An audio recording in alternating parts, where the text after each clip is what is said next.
안녕하세요. 자, 이번 강은 해수의 성질입니다. 이제 우리가 큰 2단원인 대기와 해양에서 대기 파트는 다 끝났고요.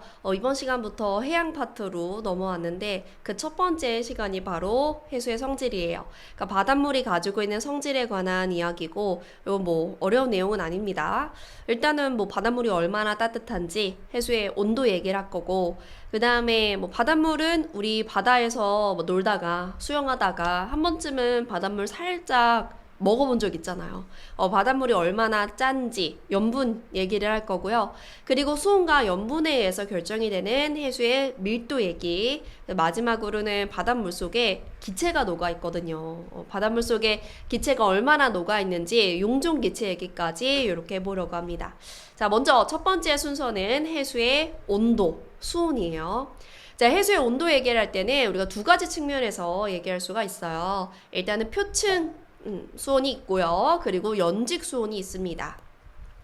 표층이란 건 얕은 곳에, 바다가 이렇게 있으면 좀 이렇게 얕은 곳에 있는 표층 해수의 수온 분포를 말하는 거고, 연직이란 건 아래로 내려가면서 깊이에 따라 수온의 분포를 말하는 거겠죠.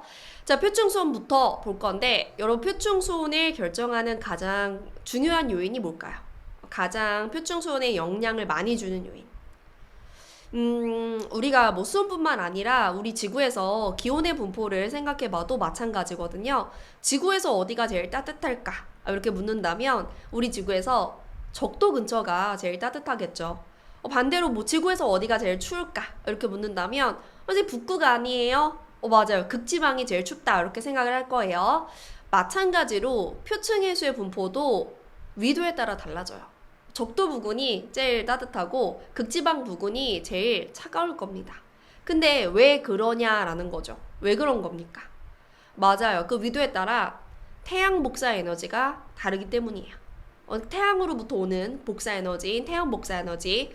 왜 다르냐면 지금 여기 있는 요 그림을 한번 볼게요. 이거 되게 좀 기본적인 이야기이긴 한데 태양이 지금 여기 오른쪽에 있다고 보는 거예요. S, Sun.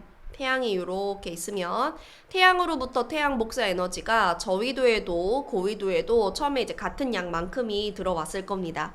근데 저위도 같은 경우는 그 태양 복사 에너지가 요 정도의 대기의 두께를 통과한 다음에 빗금친 이 정도 면적에서 그 에너지를 나눠 갖는 거예요.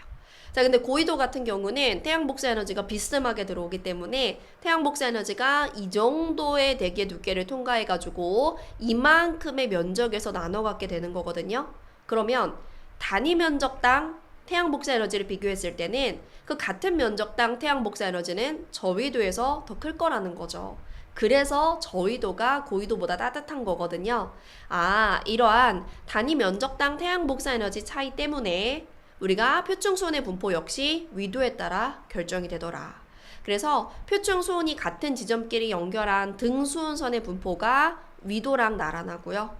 그리고 위도가 높아질수록, 그러니까 고위도로 갈수록 수온이 낮은 분포를 보입니다. 그래서 표층 수온의 분포를 우리가 본다면 이런 식으로 분포하거든요. 일단 표층 수온의 범위는 낮다면 한 0도부터 높다면 한 30도까지의 범위를 갖는데 지금 적도 부근에서 28도 제일 높고요.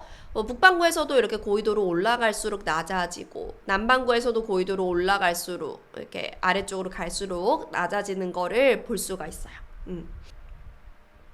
사실 제가 지금 이거를 찍고 있는 시점에 코로롱에 걸렸어요. 코로나에 걸렸는데 이제 좀 낫는 마지막 격리의 끝부분이거든요. 그래서 이거 찍는 장소는 당연히 집이고, 그래서 이제 할 것도 없는데 집에만 있게도 이게 좀 지겨운데 빨리 지구과학 토파 보기를 찍어야겠다 하고 찍는 중인데 계속 이제 격리하고 있으니까 말을 할 일이 없다가 지금 이거 찍느냐고 목소리를 내니까 목소리가 나오긴 하는데 목이 막 엄청 아프진 않거든요. 나오기는 하는데 뭔가 뭐 계속 연속적으로 말하다 보면 중간중간 목이 탁탁 이렇게 끊길 때가 있기는 하네요. 일단 시작을 했으니까 계속 찍어볼게요. 자, 이렇게 위도에 따라 표층 수온이 결정이 됩니다. 그래서 위도랑 등 수온선이 이렇게 나란한 걸 볼 수 있는데 나란하지 않은 곳이 있어요. 이렇게 대륙 근처를 보면 나란하지 않거든요. 여기 남반구가 더 뚜렷하게 보인다. 요런 구간이 있잖아요. 요런 구간. 왜 그런 거냐면 제가 24도 등수원선을 한번 표시를 해볼게요. 요게 바로 24도 등수원선이죠. 24도 등수원선을 기준으로 해가지고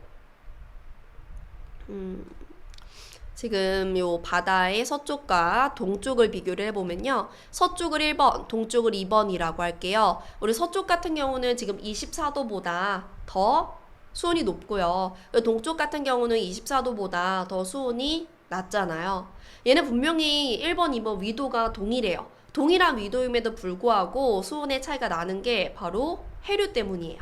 해류 얘기는 우리 다음 강에서 어차피 하긴 할 건데 지금은 그냥 가볍게 들어주세요. 자, 이렇게 어떤 큰 바다인 대양의 서쪽에는 저위도에서 고위도 방향으로 난류라는 해류가 흐르고요.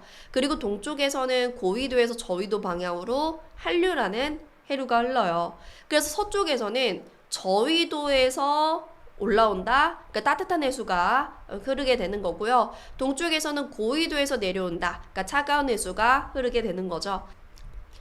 대양의 서쪽과 동쪽을 비교했을 때 같은 위도의 서쪽과 동쪽이라면 서쪽이 동쪽보다 수온이 높은 거를 해류 때문이다 라고 설명할 수 있어요. 여러분 아래다 필기해 주세요. 대양의 서쪽에는 난류, 저위도에서 고위도, 대양의 동쪽에서는 한류, 고위도에서 저위도 방향의 해류가 흐른다. 자세한 거는 다음 강 해류에서 하자. 자, 그 다음에 이제 5번째로 수온의 연교차 얘기도 해볼게요. 자, 연교차라는 건 1년 동안의 수온의 차이를 말하는 거죠. 지금 이 그림에서 확인하기는 힘듭니다. 이 그림은 어느 한 시기의 수온의 분포를 나타낸 거니까. 근데 우리는 1년 동안의 그 수온의 변화를 가지고 수온의 연교차 얘기도 할 수 있을 거 아니에요. 그 수온의 연교차를 대륙의 연안과 그리고 대양의 중심부를 비교를 해보자는 거예요. 대양의 중심부라는 건 바다의 중심부, 이렇게 바다 한가운데를 말하는 거고요. 대륙의 연안이라는 건 바다는 바다인데 대륙 근처를 말합니다. 대륙 근처에 있는 바다라는 건 바다이기는 하지만 대륙의 성질을 닮아 있을 거거든요. 얘네들은 분명히 연교차가 달라요. 왜 다르냐면 대륙과 해양이 다르기 때문인 거예요. 얘는 해양의 성질을 덧댈 거고 얘는 대륙의 성질을 닮아 있을 거 아니에요. 근데 우리 대륙과 해양의 경우는 비열이 다르거든요. 비열. 여러분 비열이 뭔지 기억나십니까? 옛날에 배웠을 텐데 중학교 때. 비열이란 건 어떤 물질을 1도, 어떤 물질의 온도를 1도 높이는 데 필요한 열량을 우리가 비열이라고 해요. 근데 그 비열이 제가 이거 잘못 썼어요. 이거 꼭 교환을 올릴 때는 수정을 하겠습니다. 비열이 대륙보다 해양이 더 크거든요. 그 말은 해양은 1도 올리는데 더 많은 열량이 필요하다라는 거예요. 그러면 1년 동안 바다 같은 경우는 수온의 변화가 그렇게 크지 않을 것이다. 왜냐면 수온의 변화하기가 어렵기 때문에 비열이 크니까. 그렇지만 대륙과 닮아있는 대륙의 연안은 대양의 중앙에 비해서는 대륙의 성질에 닮아있기 때문에 비열이 좀 작은 편이어서 수온의 변화의 폭이 좀 클 거다라는 거죠. 그래서 수온의 연교차는 대륙의 연안이 대양의 중심부보다 더 클 겁니다. 이런 식으로 비교할 수가 있는 거예요. 되셨죠? 자, 그럼 여기까지 우리가 표층수온 얘기를 한 거고요. 이제 연직수온의 분포도 한번 볼게요. 자, 일단은 깊이에 따른 수온의 분포잖아요. 그럼 질문, 깊이에 따른 수온의 분포를 봤을 때 깊이가 깊어짐에 따라서 수온이 높아질 것 같아요? 수온이 낮아질 것 같아요? 당연히 수온이 낮아질 것 같습니다. 깊어질수록 수온은 대체로 낮아질 것 같고 실제로도 그래요. 왜냐하면 너무나도 단순한 이유로 수심이 깊어질수록 태양과 멀어지잖아요. 그러니까 들어오는 태양 복사 에너지의 양이 적어지기 때문에 수온은 낮아지게 될 거예요. 자, 그래서 깊이에 따른 수온의 분포를 보면요. 깊이가 깊어짐에 따라 수온이 낮아지긴 낮아지는데 그냥 처음부터 계속 쭉 낮아지는 게 아니고 처음에는 수온이 일정하다가 어느 정도 깊이부터 수온이 깊이에 따라 낮아지고 또 어느 정도 깊이부터는 수온이 낮은 상태로 좀 일정하게 유지되는 이런 식의 분포를 보이거든요. 그래서 여러분이 보기에도 지금 세 개의 층으로 나뉘어지는 게 보이죠. 그래서 이렇게 세 개의 층으로 나뉘는데요. 일단 제일 첫 번째, 제일 얕은 곳에 수온이 일정한 층, 여기를 우리가 혼합층이라고 해요. 왜 얘가 혼합층이냐면 여기서 수온이 일정한 이유가 여기는 지금 대기랑 맞닿아 있잖아요. 그러니까 대기에서 슝 하고 바람이 불겠죠. 그 바람에 의해서 표층의 수가 섞인 거예요. 혼합이 돼가지고 일정하게 유지가 되는 거거든요. 수온이. 그래서 혼합층 같은 경우는 수심에 따라 수온이 일정하고요. 얘가 왜 수온이 일정하느냐. 바로 바람이 여기에 해수들을 섞었기 때문이다. 그래서 바람에 의한 혼합으로 수온이 일정한 거고요. 그렇기 때문에 바람이 세다. 그럼 혼합층이 좀 더 두꺼운 두께까지, 깊은 깊이까지 만들어질 거고요. 바람이 약하면 혼합층의 두께는 얇을 겁니다. 그래서 뭐 같은 지역이더라도, 뭐 예를 들어 뭐 같은 우리나라의 어떤 특정 바다더라도 우리나라의 뭐 여름이냐, 겨울이냐에 따라서 혼합층의 두께는 다를 수가 있을 거예요. 우리나라 같은 경우는 여름보다는 겨울에 바람의 세기가 더 센 편이니까 겨울에 혼합층의 두께가 더 두껍게 발달이 되겠죠. 자, 그 다음에 이제 두 번째, 깊이에 따라 수온이 낮아지는 우리가 처음에 예상한 것과 같은 층을 수온이 도약하듯이 낮아집니다. 수온이 이렇게 점프하듯이 깊이에 따라 낮아집니다. 라는 뜻으로 수온 약층이라고 하고요. 수심에 따라 수온이 낮아지는 층이고 지금 이 수온 약층을 보면 보세요. 수온 약층의 위에는 수온이 높은 해수가 있어요. 수온이 높다는 거, 밀도가 작다라는 거죠. 밀도가 작은 애가 위에 있고 수온 약층의 아래쪽에서는 수온이 낮은 밀도가 큰 해수가 있거든요. 그럼 보세요. 밀도 작은 애가 위에 있고 밀도가 큰 애가 아래에 있습니다. 안정한 거거든요. 밀도가 큰 애는 원래 아래로 내려가려고 하고 밀도가 작은 애는 원래 위로 올라가려고 하니까 지금 수온 약층의 해수가 분포되어 있는 형태는 매우 안정한 형태인 거예요. 안정하다는 건 다른 말로 얘가 막 대류하지 않고 지금 이 상태 그대로 유지한다라는 거거든요. 그래서 수온 약층에서 매우 안정해서 어떤 대류가 일어나지 않기 때문에 그 위에 있는 혼합층과 그 아래에 있는 심해층 사이에 물질이나 에너지의 교환을 차단해 준다라는 특징이 있습니다. 자, 마지막 심해층 같은 경우는 수심에 따라 수온이 일정하죠. 왜 일정하냐면 지금 요 정도 깊이 이오르는 태양 복사 에너지 아예 들어오지 않기 때문이거든요. 그래서 심해층 같은 경우는 보통 한 4도 정도의 수온으로 일정하게 유지가 되고요. 이거는 뭐 위도라든가 계절에 따라 관계없이 일정한 패턴을 보이는 층이다. 이렇게 말할 수가 있습니다. 되셨죠? 자, 근데 방금 봤던 이 그래프는 좀 전형적인 그래프라고 볼 수 있는 거예요. 가장 일반적인 연직 수온 분포라고 볼 수 있는 거고요. 위도에 따라 혹은 뭐 계절에 따라 그 분포는 조금씩 달라질 거거든요. 그래서 우리가 위도에 따른 분포를 한번 보겠습니다. 자, 지금요, 그래프가 3개가 나와 있는데 셋 중에 제일 왼쪽에 있는 요거, 요 선 있죠? 요거는 저위도, 중위도, 고위도 중에 뭘까? 저위도, 중위도, 고위도 중에 고위도입니다. 고위도 같은 경우는 너무 춥다 보니까 표층부터 심층이랑 비슷한 정도의 수온을 갖게 되는 거예요. 그래서 요게 이제 고위도의 수온의 분포고요. 고위도 같은 경우는 혼합층, 수온 약층, 심해층으로 구분이 되지 않는다라고 봐주는 게 맞습니다. 자, 그 다음에 이제 2개가 남았는데요. 둘 중에 뭐가 저위도일까요? 저위도, 중위도 중에 뭐가 저위도일까? 당연히 둘 중에 더 표층 해수의 수온이 높은 애가 저위도가 되겠죠. 그래서 더 높은 애가 저위도, 그 다음 게 중위도가 되는 거예요. 그래서 우리 저위도와 중위도 중에 혼합층의 두께는 중위도가 더 두껍습니다. 중위도의 바람이 더 세기 때문에 그런 게 되겠죠. 그 다음에 뭐 저위도와 중위도 중에 수온 약층은 누가 더 발달되어 있습니까? 누가 더 뚜렷합니까? 라고 한다면 수온 약층 안에서 수온의 변화폭을 비교하면 되거든요. 우리 저위도 같은 경우는 수온 약층에서 수온이 요 정도만큼 변화를 했고 중위도는 요만큼 변화를 했으니까 저위도에서 수온 약층이 더 뚜렷하다. 이렇게 말할 수도 있는 겁니다. 그래서 위도에 따라 요 연직 수온의 분포가 조금씩 차이가 난다는 거 한번 확인해 주시고요. 그 여기까지 해수의 온도, 수온 얘기는 마무리를 하고요. 이제 두 번째 성질인 염분을 보겠습니다. 자, 일단 우리가 염분 얘기를 하기 앞서서 염분이라는 단어와 염류라는 단어를 구분을 해야 돼요. 염류라는 건 바닷물 속에 녹아있는 물질들을 다 통틀어서 염류라고 하는 겁니다. 우리는 바닷물 속에 녹아있는 거 뭐예요? 라고 하면 소금이 생각이 먼저 날 거예요. 근데 물론 소금, 그러니까 염화나트륨이 가장 많은 양을 차지하고 있기는 하지만 염화나트륨만 있는 거는 아닙니다. 굉장히 다양한 염류들이 있어요. 일단 바닷물 속에 녹아있는 것들, 그걸 우리가 염류라고 하는 거구나. 뭐 그 중에 소금이 제일 많은 거고. 그리고 염분이라는 건 뭐냐면요. 그럼 바닷물 속에 그 염류가 얼마나 많이 녹아있는지를 나타내는 거거든요. 우리가 해수, 바닷물 1kg 속에 염류가 총 몇 그램 있느냐. 요거를 염분이라고 하는 거예요.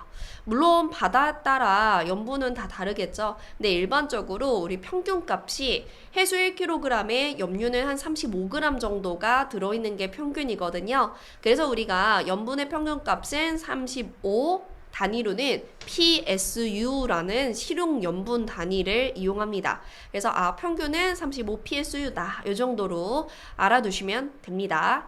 자, 그 다음에 이제 세 번째는 염분비 일정의 법칙이라는 건데요. 이거는 어려운 건 아니고 이런 거예요. 아까 염류가 굉장히 다양하다고 했잖아요. 그 중에 염화나트륨이 차지하는 비율이 77% 정도가 됩니다. 그러니까 가장 많은 양을, 가장 많은 비율을 차지하고 있는 건데요. A라는 바다의 염분은 35 PSU고 B라는 바다의 염분은 40 PSU예요. 염분이 분명히 다르죠. 그렇더라도 A라는 바다의 염화나트륨은 그 35에 77%가 들어있는 거고요. B라는 바다에도 염화나트륨은 그 40 PSU 중에 77%를 차지하고 있는 겁니다. 그러니까 염분은 다를지라도 그 염분을 구성하고 있는 그 염분을 만든 그 염류들의 구성하는 비율은 모두 같다라는 거예요. 그게 바로 염분비 일정의 법칙이에요. 여기서 간단한 비례식 세워서 계산하는 거 물어볼 수도 있겠죠. 자, 근데 사실 제일 중요한 거는 4번, 5번입니다. 염분에 영향을 주는 요인들. 염분을 증가시키는 요인이 있고 염분을 감소시키는 요인도 있어요. 자, 염분이라는 게 바닷물이 얼마나 짠지, 짠 정도를 우리가 염분이라고 했잖아요. 그러면 여러분, 염분이 증가하기 위해서는 물이 더해져야 될까요? 물이 빠져야 될까요? 더 짜지려면. 우리가 국을 끓이거나 어떤 요리를 할 때 생각해 보세요. 그거를 더 짜게 만들려면 물은 빠져야 되거든요. 물이 빠져야 돼요. 즉, 증발이 일어나면 염분은 증가합니다. 자, 반대로 염분은 언제 감소할까? 맹물이 들어와야 돼요. 물을 더 넣어주면 더 싱거워지잖아요. 그래서 물을 넣어준다라는 거, 비가 내려야 됩니다. 강수는 염분을 감소시키는 요인이에요. 그래서 염분의 염분을 변화시키는 가장 큰 요인이 바로 이 증발량과 강수량인데, 이 증발량과 강수량의 분포를 얘기를 하려면 오른쪽 위에 보세요. 이 대기대순환 얘기를 안 할 수가 없습니다.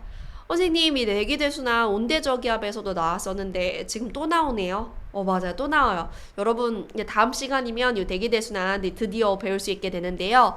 이 대기대순환에서 지금 위도 0도나 위도 60도 같은 경우는 위로 올라가는 상승기류가 있죠. 이렇게 상승기류가 있는 곳은 구름이 생기고 비가 내리게 될 겁니다. 그래서 0도와 60도에서는 강수량이 높게 나타나고요. 반면에 30도, 90도 같이 이렇게 하강기류가 있는 곳은 비가 내리는 게 아니고 반대로 좀 건조한 증발량이 많은 곳이라고 할 수가 있어요.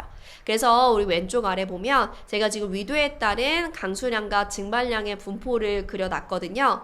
지금 위도 0도 그리고 위도 60도에서 파란색의 강수량이 높게 나타나는 거 볼 수가 있고요. 증발량의 경우는 0도보다는 위도 30도 부근에서 더 높은 거 확인할 수 있죠. 왜냐면 우리 30도가 온도도 높으면서 하강기류가 있기 때문에 그런 겁니다. 그럼 보세요, 여러분. 위도 0도라든가 아니면 60도 같은 경우는 증발량보다 강수량이 많아요. 그러면 물이 빠지는 것보다 들어오는 물이 많으니까 염분이 낮게 나타날 겁니다. 반면에 위도 30도 같은 경우는 비가 내리는, 그러니까 물이 들어오는 강수량보다 증발량이 많으니까 여긴 염분이 높게 나타날 거거든요. 그래서 이제 오른쪽에 최종적으로 증발량 마이너스 강수량의 분포와 표준 염분의 분포를 위도에 따라 나타났는데요. 증발량 마이너스 강수량의 분포와 표준 염분의 분포가 거의 비슷한 거를 확인할 수 있는 거죠. 그래서 0도와 60도에서 낮고 30도에서 제일 높은 거를 볼 수 있는 거예요. 선생님 근데 여기 90도 부근에 고위도 부근은 증발량 강수량의 분포와 염분의 분포가 크게 뭐 일치하지 않는데요. 맞아요. 여긴 다른 요소가 있기 때문이거든요. 여기는 추운 곳이잖아요. 그래서 바닷물이 얼 수도 있고요. 그리고 또 빙하가 있어가지고 그 빙하의 영향도 있을 수 있습니다. 다시 우리가 요 요인으로 올라가 보면요. 염분을 증가시킨다라는 건 물이 빠지는 거라고 했어요. 근데 우리 바닷물이 만약에 언다면 바닷물 속에 있는 염류가 같이 어는 게 아니고 물만, 순수한 물만 얼게 되거든요. 그래서 해수 자체가 어는 결빙이 일어날 때 염분이 증가하게 되고요. 반대로 얼어있던 빙하가 녹는다면, 빙하 융해가 일어난다면 염분이 감소하게 될 겁니다. 그래서 고위도 부근에서는 해수의 결빙이나 빙하 융해의 영향이 있기 때문에 증발량 마이너스 강수량의 분포와 표준 염분의 분포가 다를 수 있다라는 거예요. 그 다음 한 가지 요인이 더 있는데 바로 강물의 유입입니다. 강물. 우리 바다로 이제 강물이 들어올 수 있잖아요. 근데 강물이란 건 바닷물과 다르게 짜지 않은 담수거든요. 우리가 짜지 않은 염류가 없는 걸 담수라고 해요. 그 담수가 유입이 된다면 그것도 맹물이 유입이 되는 거니까 염분이 감소하게 되는 거겠죠. 자, 근데 여러분 혹시 아까 제가 염분이 평균적으로 35psu라고 했는데 염분이 진짜 높은 바다가 있어요. 혹시 사해라고 들어보셨습니까? 여러분 사해라는 바다는요 염분이 한 200psu 정도래요. 그러니까 염분이 다른 바다에 비해서 아주 높은 거죠. 정말 짠 바닷물이라는 거예요. 그렇기 때문에 밀도가 이따가 또 밀도에도 나오겠지만 염분이 높을수록 뭔가 많이 녹아있을수록 바닷물의 밀도 큰 거거든요. 그래서 사해는 밀도가 굉장히 커요. 그래서 우리 사람이 그냥 바다에 들어갔을 때 자동으로 막 둥둥 떠다니지는 않잖아요. 근데 사해에 간다면 밀도의 차이가 크게 나니까 바닷물의 밀도가 워낙 높으니까 사람이 이런 식으로 둥둥 떠다닐 수 있다라고 합니다. 선생님도 가보지는 못했는데 한번 가보고 싶기도 해요. 요 사해라는 바다는 염분이 유독 높은 바다다라는 거고요. 그러면 우리가 방금 뭐 염분에 관한 이야기, 수온에 관한 이야기를 했는데요. 우리나라 근처에서도 계절에 따른 수온과 염분의 분포를 한번 볼게요. 자, 우리나라의 먼저 왼쪽에 수온 분포를 본다면 우리나라 2월과 8월 중에 수온은 언제 더 높을까요? 우리는 2월이 겨울이고 8월이 여름이잖아요. 당연히 여름에 더 높겠죠. 실제로 나와 있는 숫자를 보니까 8월이 2월보다 훨씬 더 큰 숫자가 있는 것도 볼 수 있잖아요. 그래서 우리나라의 표준 수온 같은 경우는 여름이 더 높다라는 겁니다. 자, 그 다음에 이제 수온의 연교차 얘기를 해보자면, 그러니까 1년 동안의 수온의 변화 폭을 봤을 때 우리나라에 있는 서쪽에 황해, 그리고 동해, 남해 중에 연교차는 황해에서 제일 커요. 왜냐하면 황해가 대륙으로 둘러싸여 있는 좁고 얕은 바다이기 때문에 대륙의 성질을 닮아가지고 연교차가 세 개의 바다 중에 제일 큰 편이다. 이렇게 봐주시면 되고요. 자, 오른쪽에 우리나라 염분의 분포도 볼게요. 여러분 우리나라 염분은 2월 겨울과 8월 여름 중에 언제가 더 높을까요? 지금 나와 있는 숫자를 보니까 2월에 더 높아요. 왜일까요? 왜냐하면 우리나라는 비, 강수가 여름에 집중되어 있잖아요. 여름에 비가 많이 오기 때문에 겨울에 염분이 더 높다라는 겁니다. 그 다음에 여름이든 겨울이든 표준 염분은 또 세 개의 바다 중에 황해에서 제일 낮아요. 왜 그러냐면 황해가 역시 또 대륙으로 둘러싸여 있기 때문에 대륙에서 들어오는 그렇지. 강물의 유입 때문에 황해의 염분이 제일 낮은 겁니다. 그래서 우리나라 표준 수온과 염분, 겨울과 여름 비교할 수 있어야 되고요. 이 세 개의 바다 중에 황해는 수온의 연교차가 제일 높고 염분은 제일 낮다라는 특징이 있는 거 봐주시면 되겠습니다. 자, 그러면 이제 세 번째 성질인 밀도 들어가 볼게요. 자, 해수의 밀도는 방금 봤던 수온과 염분에 의해서 결정이 됩니다. 수온은 낮을수록, 그러니까 차가운 해수일수록 밀도가 커요. 그리고 사실 제가 수온 약층 얘기를 할 때 수온 약층 아래쪽에 수온이 낮은 밀도가 큰 해수가 있고 수온 약층의 윗부분 좀 더 얕은 곳에 수온이 높은 밀도가 작은 해수가 있어서 안정하다 얘기를 할 때 이미 언급을 했던 거거든요. 그래서 수온이 낮을수록 밀도가 크고요. 그리고 염분, 그러니까 뭔가 많이 녹아 있을수록, 염류가 많을수록 밀도가 큽니다. 그 다음에 수압이 높을수록 꾹꾹 이렇게 눌러주니까 많이 뭔가 녹을 수 있을 거 아니에요. 그래서 밀도가 크다. 이렇게 기억해주면 좀 좋을 것 같아요. 자, 그래서 밀도라는 건 수온, 염분, 수압의 영향을 받아서 결정이 되는데 그 중에서도 수온의 영향을 가장 크게 받는다고 보시면 돼요. 그래서 일단은 밀도라는 거는요. 해수, 바닷물이랑 그리고 순수한 물, 맹물 중에 누가 더 밀도가 크겠습니까? 뭔가가 녹아있는 해수의 밀도가 더 크겠죠. 자, 그 다음에 연지, 깊이에 따른 밀도의 분포를 보면요. 뾰로롱 이런 식으로 그려질 거예요. 아까 봤던 수온의 분포랑 형태가 반대로 나와 있죠. 그러니까 수온이 낮을수록 밀도가 크다면서요. 그러니까 수온이 밀도에 영향을 가장 많이 준다면서요. 그래서 수온의 분포와 밀도의 분포가 반대로 나타난다. 이렇게 봐주시면 되고요. 수온 약층과 똑같은 요 깊이에 밀도는 깊이에 따라 높아지는 층이 나타나고 요걸 우리가 밀도 약층이라고 하는 겁니다. 되셨죠? 자, 그럼 이제 우리가 요걸 볼 수가 있겠네요. 자, 선생님 위에 나와 있는 요걸 우리가 수온 염분도, 다른 말로 TS도라고 하거든요. 자, 세로축이 수온이고요. 지금 위로 올라갈수록 수온이 높아요. 가로축이 염분이고요. 오른쪽으로 갈수록 염분이 높습니다. 그럼 여기에다가 우리가 밀도를 표시할 수 있는 거예요. 왜냐면 수온 염분에 의해서 밀도가 결정이 되니까.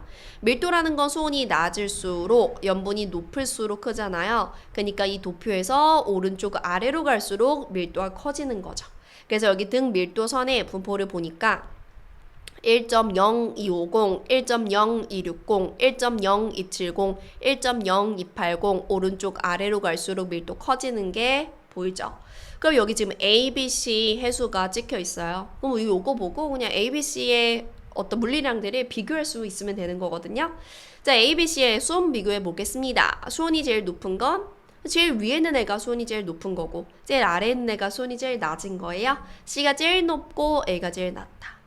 자, A, B, C 중에 염분이 제일 높은 건? 그러니까 오른쪽에 있을수록 염분이 높은 거거든요. 지금 B랑 C가 가로축의 염분이 거의 같고요. A가 더 낮은 거 알 수가 있죠. 자, 그 다음에 이번엔 A, B, C 중에 밀도가 제일 큰 거는? 자, 밀도는 일단은 지금 C가 제일 낮고 A와 B 경우는 밀도가 같네요. 같은 등 밀도선 위에 있으니까 그래서 A랑 B랑 같고 C가 낮다. 뭐 이렇게 비교할 수 있으면 됩니다. 근데 여러분 지금 여기서 A와 B를 보면 A랑 B는 분명히 수온도 다르고 염분도 달라요. 그럼에도 불구하고 밀도가 같을 수 있다는 거죠. 그러니까 수온과 염분이 다르더라도 그 조합에 의해서 밀도가 같을 수 있다. 자, 그 다음에 이것도 한번 볼게요. 지금 B랑 C 같은 경우는 밀도의 차이가 나죠. B가 C보다 밀도가 크죠. 근데 이 B와 C의 밀도의 차이는 수온의 영향이 더 클까? 염분의 영향이 더 클까? 일단은 여러분 수온은 낮을수록 밀도가 크고요. 염분은 높을수록 밀도가 커요. 근데 지금 B랑 C의 경우는 염분이 같습니다. 그러니까 염분에 의해서는 밀도 차이가 나는 걸 설명이 불가능해요. 근데 수온 때문에 수온이 지금 C보다 B가 더 낮으니까 B가 더 밀도가 크다는 게 설명이 되는 거잖아요. 그래서 밀도의 차이는 수온의 영향이 더 크다라고 할 수 있는 거예요. 이런 거 물어볼 수 있고요. 그 다음에 이것도 한번 볼게요. 같은 질량의 A와 B를 섞으면 어떻게 될까요? 자, A와 B는 지금 밀도가 동일하잖아요. 밀도가 동일한 A, B를 같은 질량만큼씩 섞는 거예요. 그러면 우리 생각에는 A랑 B랑 밀도가 똑같은 해수가 만들어질 거라고 생각이 들지만 밀도가 조금 더 커집니다. 어떻게 커지냐면 A랑 B를 이렇게 직선으로 잇는 거예요. 이어가지고 이 선의 정중앙이 되는 요 점에 해수가 만들어지는 거예요. A와 B를 같은 질량만큼 섞는다면 그 밀도가 조금 더 커진 거 확인할 수가 있겠죠. 그래서 이런 것까지 봐주셔야지 이제 수온 염분도가 문제에 나왔을 때 풀 수 있을 겁니다. 자, 그럼 여기까지 밀도도 끝났고 이제 마지막 해수의 용존 기체 얘기를 해보겠습니다. 자, 바닷물 속에 녹아있는 기체를 용존 기체라고 합니다. 기체가 얼마나 잘 녹을 수 있는가를 기체의 용해도라고 하는데요. 기체의 용해도는 수온, 염분, 수압에 의해서 결정이 됩니다. 자, 수온은 어떨수록 기체가 잘 녹을까요? 우리 기체가 녹아있는 음료수, 맞아, 탄산음료, 뭐 콜라, 사이다 생각하면 알 수 있거든요. 우린 콜라, 사이다를 냉장고에 차갑게 보관해야지 기체의 용해도가 높아져서 탄산이 잘 녹아 있을 수 있어요. 그래서 수온이 낮을수록 기체의 용해도는 높은 거고요. 그리고 염분이 낮을수록, 염료가 적게 있을수록 이제 기체가 들어갈 공간이 있는 거 아니에요. 그래서 염분이 낮을수록, 그리고 수압이 높을수록, 수압이 꾹꾹 눌러주면 기체가 그만큼 잘 녹아 있을 수 있는 거잖아요. 그래서 수온이 낮고 염분이 낮고 수압이 높을수록 기체의 용해도가 높아요. 근데 그 중에서도 또 기체의 용해도에 이 수온이 영향을 가장 많이 줍니다. 이렇게 봐주면 되고요. 그 다음에 요 수온뿐만 아니라 어떤 생물 활동들도 이 용해도 기체의 용존 기체 양에 영향을 주거든요. 그래서 일단 두 번째는 광합성과 호흡인 거예요. 여러분 지금 여기는 생명과학 시간이 아니니까 우리는 광합성을 요 정도만 알아두면 됩니다. 광합성은 식물이 하는 거고, 광합성은 이산화탄소를 재료로 해서 산소를 만드는 거다. 그래서 광합성이 일어나면 이산화탄소는 감소하고 산소는 증가한다. 반대로 호흡이라는 거는, 호흡은 선생님도 호흡을 하잖아요. 얘는 후 내뱉을 때 호흡을 하면서 이산화탄소를 만드는 거죠. 그래서 호흡을 하면 이산화탄소는 증가하고 산소를 이용하니까 산소는 감소한다. 이 정도를 알아두시면 돼요. 자, 그 다음에 세 번째는 유기물의 분해도 역시 용존기체의 양에 영향을 주거든요. 여기서 말하는 유기물이라는 건 바닷물 속에 있는 물고기의 사체, 이런 걸 유기물로 보시면 되고요. 그 물고기의 사체 같은 유기물을 분해하는 과정에서 우리는 산소를 사용합니다. 그래서 유기물의 분해가 일어나면 산소가 줄어든다. 이렇게를 일단은 1, 2, 3번을 이해하고 깊이에 따른 용존기체량을 볼게요. 우리는 뭐 기체 종류를 많이 보진 않고요. 산소랑 이산화탄소만 볼 거예요. 먼저 산소 같은 경우는 얕은 곳에서 깊은 곳까지 산소의 분포를 봤을 때 지금 원래는 좀 산소가 많다가 줄어들다가 더 깊은 곳은 다시 좀 많아지고요. 이산화탄소 같은 경우는 얕은 곳에선 적고 깊은 곳에선 많은 거를 이런 변화 경향을 볼 수가 있어요. 그럼 여러분 용존 산소량이랑 용존 이산화탄소량 중에 누가 더 많은 걸까요? 선생님 그 깊이에 따라 다르잖아요. 얕은 곳에서는 용존 산소량이 더 많고 깊은 곳에서는 용존 이산화탄소량이 더 많잖아요. 땡, 틀렸습니다. 여러분 어떤 깊이든 간에 용존 산소량보다 용존 이산화탄소량이 더 많아요. 지금 용존 산소량 축과 용존 이산화탄소량 축의 숫자가 다른 거 보이잖아요. 그래서 어떤 깊이든 간에 절대적인 용존 기체 양은 이산화탄소의 양이 더 많다는 것도 봐주시고요. 이제 깊이에 따른 변화의 이유를 산소부터 본다면 산소 같은 경우는 제가 그냥 큼직하게 나눌게요. 표층, 중층, 심층을 나누면 표층에서 산소 많았어. 왜 많았을까? 일단 표층은 대기랑 맞닿아 있으니까 대기에서 산소가 많이 녹아드는 것도 있을 테고, 그리고 표층은 이거 뭘까? 태양이야. 태양으로부터 태양 복사 에너지가 들어오니까요. 광합성이 일어날 수 있는 거야. 자, 우리 광합성을 하기 위해선 태양빛이 필요하잖아요. 그러니까 광합성은 표층에서만 일어날 수 있는 거지. 깊은 곳에서는 태양빛이 도달하지 못해서 광합성을 할 수가 없는 거예요. 그래서 광합성을 하기 때문에 산소가 증가한 것도 있는 거죠. 그래서 산소는 표층에서 높아요. 왜냐면 대기랑 맞닿아 있고 광합성하기 때문입니다.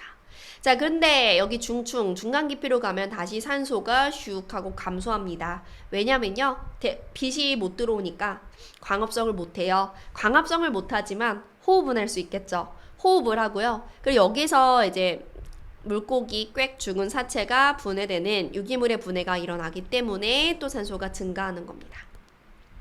자, 그리고 이제 깊은 곳 심층으로 가면 산소 다시 증가해요. 왜 산소 증가할까라고 하면은 여기서는 요거는 이제 다다음 시간에 배울 건데 우리 고위도 있지. 극지방 부근의 고위도 같은 경우는 춥잖아요. 추우니까 표층 해수의 수온이 낮아가지고 기체 용해도가 높겠죠. 그래서 고위도 표층 해수에는 유독 산소가 아주 많아요. 근데 그만큼 고위도 표층 해수는 밀도가 크기 때문에 아래로 침강해서 깊은 곳에 이제 좀 이동할 수가 있거든요. 그런 거 우리 심층순환이라고 하는데 그 심층수가 공급이 되었기 때문에 그 심층수 그러니까 고위도에 있는 표층수가 심층으로 공급이 되어 있기 때문에 그거의 영향으로 산소가 증가했다고 봐주면 돼요. 요거는 심층순환 배우고 나서 한 번 더 생각을 해보세요. 자, 그 다음에 이제 이산화탄소의 경우는 표층에서 적습니다. 왜 적냐면 광합성하기 때문에 적은 거가 되겠죠. 자, 그 다음에 이산화탄소는 그 이후로 증가합니다. 호흡에 영향도 있을 거고요. 깊은 곳으로 가면 수온이 낮아지니까 용해도 자체가 커지기 때문이기도 할 겁니다. 그래서 우리가 깊이에 따른 산소와 이산화탄소의 변화까지 해가지고 오늘 해수의 성질이 끝났습니다. 자, 이렇게 해가지고 오늘 해수의 성질을 마치고요. 이게 내용은 쉬운데 좀 다뤄야 돼. 언급해야 될 내용이 많기 때문에 약간의 시간이 그래도 길게 나왔네요. 여러분 이번 강도 고생하셨습니다. 선생님 목소리가 좋지 않아서 미안해요. 그럼 오늘도 지구 뿌숑